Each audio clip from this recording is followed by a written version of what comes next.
সারনা ধর্মের পৃথক কলম কোড লাগুর দাবিতে শনিবার দেশ জুড়ে 12 ঘন্টার বন্ধ পালন করল আদিবাসী সেঙ্গেল অভিযান। বন্ধের প্রভাব পড়ল মালদাতেও। মালদার আদিনা রেল স্টেশন সহ গাজল, হবিবপুর ও বামনগোলা ব্লকে রেল রোড চাক্কা জ্যাম কর্মসূচি পালন করলেন আদিবাসীরা। সারনা ধর্মের পৃথক কলম কোডের দাবিতে আদিবাসী সেঙ্গেল অভিযানের ডাকা 12 ঘন্টার ভারত বন্ধের অঙ্গ হিসেবে শনিবার সকাল থেকেই আদিবাসীরা মালদার গাজলের আদিনা রেল স্টেশন অবরোধ করেন। অবরোধকারীরা আদিবাসী সেঙ্গেল অভিযানের ব্যানার নিয়ে আদিনা রেল স্টেশনের আপ এবং ডাউন দুটি রেল লাইন অবরোধ করে ট্রেন চলাচল বন্ধ করে তুমুল বিক্ষোভ দেখান। বিক্ষোভে নেতৃত্ব দেন আদিবাসী সেঙ্গেল অভিযানের উত্তরবঙ্গ জোনের সহ সভাপতি তথা ঝাড়খণ্ড দিশম পার্টির রাজ্য সভাপতি মোহন হাসদা। তিনি বলেন, আদিবাসীরা প্রকৃতির পূজারী।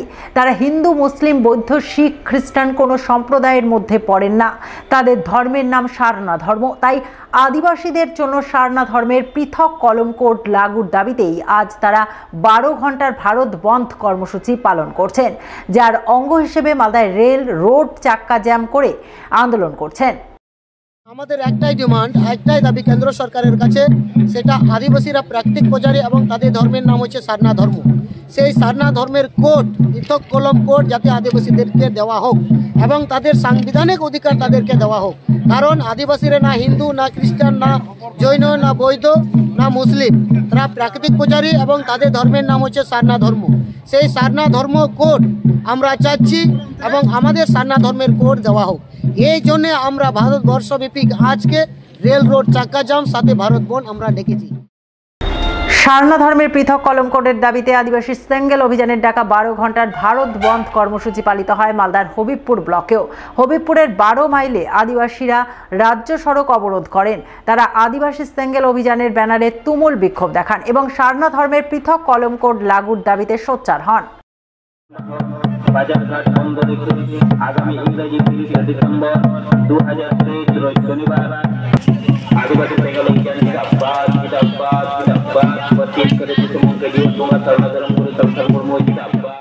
সারনা ধর্মের পৃথক কলম কোডের দাবিতে আদিবাসীরা বামনগোলা ব্লকের পাকুয়াহাট এলাকাতেও জোরদার আন্দোলন করেন।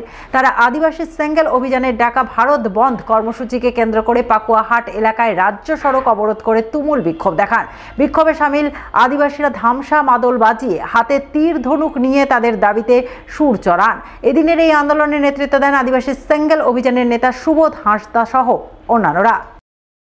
আমাদের সারনা ধর্ম কলম কোড দেওয়া হচ্ছে না।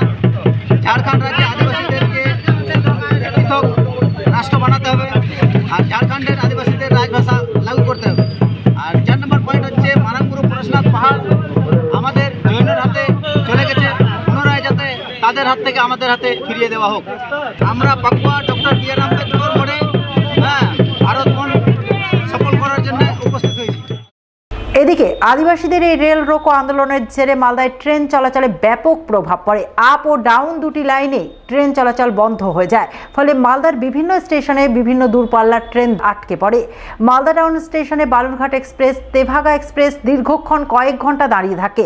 ফারাক্কায় আটকে থাকে এনজেপিগামী বন্দে ভারত এক্সপ্রেস। এছাড়াও হরিশ্চন্দ্রপুর ও শামশি স্টেশনে আটকে পড়ে আগরতলা সেকেন্দ্রাবাদ এক্সপ্রেস, শতাব্দী এক্সপ্রেসের মতো একাধিক দূরপাল্লার ট্রেন।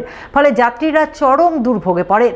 অবশেষে বেলা 1টা নাগাদ আদিবাসীরা অবরোধ তুলে নিলে ধীরে ধীরে ট্রেন চলাচল স্বাভাবিক হয় বলে জানা গেছে।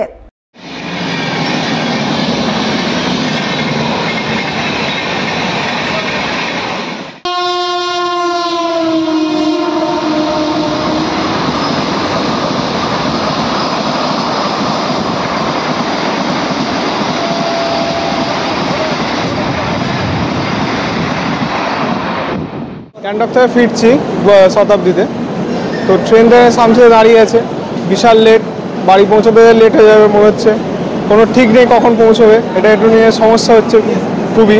আমরা যাবো হাওড়া, ট্রেন দাঁড়িয়ে আছে, এখন লেট হচ্ছে। এমনি তো 3 ঘন্টা প্রায় হতে চললো ট্রেন দাঁড়িয়ে আছে, তো এখন তো কটায় কখন কি ছাড়বে তার কোনো আপডেট নেই। এটা তো ভীষণ সমস্যা, বাড়ি ফেরা কোনো ঠিক ঠিকানা নেই এখন। এদিকে সারনা ধর্মের পৃথক কলম কোডের দাবিতে আদিবাসী সেঙ্গেল অভিযানের এই আন্দোলন প্রসঙ্গে বিজেপির উত্তর মালদার সাংসদ খগেন মুর্মুকে ধরা হলে তিনি বলেন, আদিবাসীদের দাবি দেওয়া পূরণে কেন্দ্রীয় সরকার সব সময় সচেষ্ট রয়েছেন। তাই দাবি আদায়ে সাধারণ মানুষকে দুর্ভোগে ফেলে রেল রোড চাক্কা জ্যাম করে আন্দোলন করা সঠিক নয়। আদিবাসীদের জন্য আমাদের সরকারের তার চেষ্টা আছে, সরকারেরও উদ্যোগ আছে, কিন্তু আমাদের বক্তব্যটা হচ্ছে রেল রোকো বা রেল অবরোধ করা, রেল লাইন অবরোধ করা, রাস্তা অবরোধ করা, এটা কোনো পদ্ধতি না। মালদা জেলার পৃথক পৃথক দুটি ব্লকে দুটি বড় রাস্তার কাজের সূচনা হয়ে গেল শনিবার। একটি রাস্তার কাজের সূচনা করলেন রাজ্যের মন্ত্রী সাবিনা ইয়াসমিন, অপর রাস্তাটির কাজের শিলান্যাস করলেন বৈষ্ণবনগরের বিধায়ক চন্দনা সরকার। এদিন প্রথম রাস্তার কাজের শিলান্যাস হয় মালদার রতুয়া 1 নম্বর ব্লকে। সেখানে রতুয়া কৃষি বিজ্ঞান কেন্দ্র থেকে জাকিরনগর শামসি লিংক রোড পর্যন্ত প্রায় 1200 মিটার রাস্তার কাজের আনুষ্ঠানিক সূচনা করেন রাজ্যের উত্তরবঙ্গ উন্নয়ন দপ্তরের প্রতিমন্ত্রী সাবিনা ইয়াসমিন। তিনি ছাড়াও শিলান্যাস অনুষ্ঠানে উপস্থিত ছিলেন রতুয়ার বিধায়ক সমর মুখার্জি, মালতীপুরের বিধায়ক আব্দুর রহিম বক্সি, জেলা পরিষদের কর্মাধ্যক্ষ রিয়াজুল করিম বক্সি, রতুয়া 1 নম্বর ব্লকের বিডিও রাকেশ টোপ্প সহ আরও অনেকেই। মন্ত্রী সাবিনা ইয়াসমিন জানান, রতুয়া কৃষি বিজ্ঞান কেন্দ্র থেকে জাকিরনগর শামসি লিংক রোড পর্যন্ত প্রায় 1200 মিটার রাস্তা দীর্ঘদিন ধরে বেহাল অবস্থায় পড়েছিল। এলাকাবাসীর পক্ষ থেকে রাস্তাটি পাকা করার দাবি জানানো হচ্ছিল। সেই দাবি মেনেই আজ তিনি উত্তরবঙ্গ উন্নয়ন দপ্তর থেকে প্রায় 1.5 কোটি টাকা বরাদ্দে রাস্তার কাজের সূচনা করলেন। আজকে আমরা উত্তরবঙ্গ উন্নয়ন দপ্তর থেকে রতুয়া 1 ব্লকের রতুয়া কৃষি বিজ্ঞান কেন্দ্র থেকে জাকিরনগর শামসি লিংক রোড পর্যন্ত প্রায় 1.5 কোটি টাকার কাজের আমরা শুভ সূচনা করলাম। আমরা এর জন্য ধন্যবাদ জানাচ্ছি, আন্তরিক শ্রদ্ধা জানাচ্ছি বাংলার মুখ্যমন্ত্রী শ্রীমতী মমতা ব্যানার্জিকে। দ্বিতীয় রাস্তার কাজের শিলান্যাস চোখে পড়ে কালিয়াচক 3 নম্বর ব্লকের বৈষ্ণবনগর বিধানসভার কুম্ভীরা অঞ্চলে। কুম্ভীরার সুখপাড়া থেকে তেলিপাড়া প্রাথমিক বিদ্যালয় পর্যন্ত প্রায় 8 কিলোমিটার রাস্তার কাজের এদিন সূচনা হয়। উত্তরবঙ্গ উন্নয়ন দপ্তরের RIDF ফান্ড থেকে প্রায় 5.5 কোটি টাকা বরাদ্দে রাস্তার কাজের আনুষ্ঠানিক সূচনা করেন বৈষ্ণবনগরের বিধায়ক চন্দনা সরকার। এছাড়াও উপস্থিত ছিলেন জেলা পরিষদ সদস্য পরিতোষ সরকার, পঞ্চায়েত সমিতির কর্মাধ্যক্ষ হজরত শেখ, রোজিজ আলম, কুম্ভীরা অঞ্চল প্রধান সাহেরা খাতুন সহ আরও অনেকেই।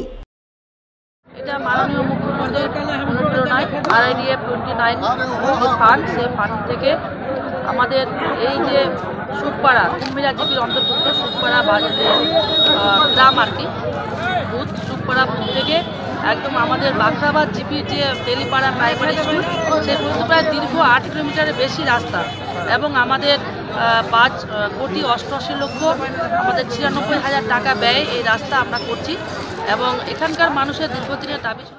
বাম ছাত্র সংগঠন SFI এর কালিয়াচক 3 নম্বর ব্লক লোকাল কমিটির সম্মেলন হয়ে গেল শনিবার। এদিন এই সম্মেলন অনুষ্ঠিত হয় পুরাতন মালদার 16 মাইলের রামেশ্বর টোলা জুনিয়র হাই স্কুলে। সম্মেলনে সাংগঠনিক নানান বিষয় নিয়ে আলোচনা হয়। আলোচনা শেষে গঠন করা হয় 25 জনের নতুন কমিটি। সেই কমিটির সম্পাদক হন দীপঙ্কর দাস এবং সভাপতি হন আকরাম হোসেন।